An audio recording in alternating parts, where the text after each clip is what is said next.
As fighting continues between foreign-backed militants and Syrian troops, neighboring countries seem to be dragged into the confrontation.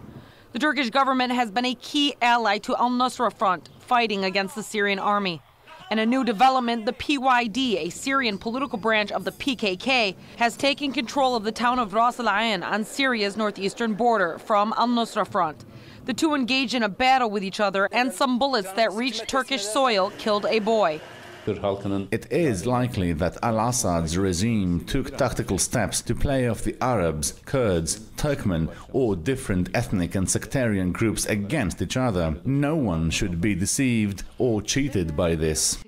However, members of the main Turkish opposition party have said it is actually just the opposite, and that Turkey seeks for any reason to start a ground invasion in Syria. CHP lawmaker Faruk Loaglo said on Friday that the AK party is after foreign intervention in Syria and is trying by any means to create a de facto situation.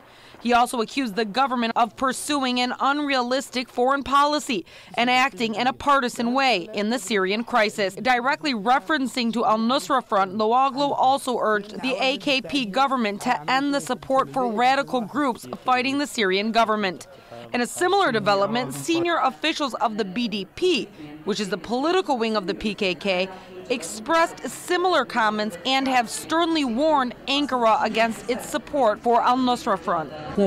We would like to note that the policies of the ruling government, which completely contrast with the continuing democratic resolution process, are both paving the way for an increase in distrust and provocations. We urge the AK party to move beyond its current position, which will lead to instability in the region.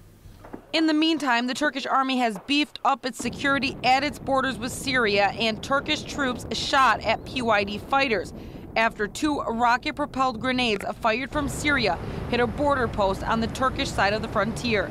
The idea of the Syrian conflict spilling over into Turkish soil has reached somewhat a new level. Ankara and the Kurdistan Workers' Party reached a historic peace agreement in March. Now the PKK and the al-Qaeda-linked al-Nusra Front are at odds, or even better to say, at war with each other. The political wing of the PKK has said the fact that assailant gangs affiliated with al-Nusra Front are supported by the Turkish government is, quote, increasing our concerns. These latest developments come as several soldiers patrolling Turkey's border with Syria have been wounded by unknown gunmen. Serena Shim, Press TV, Istanbul.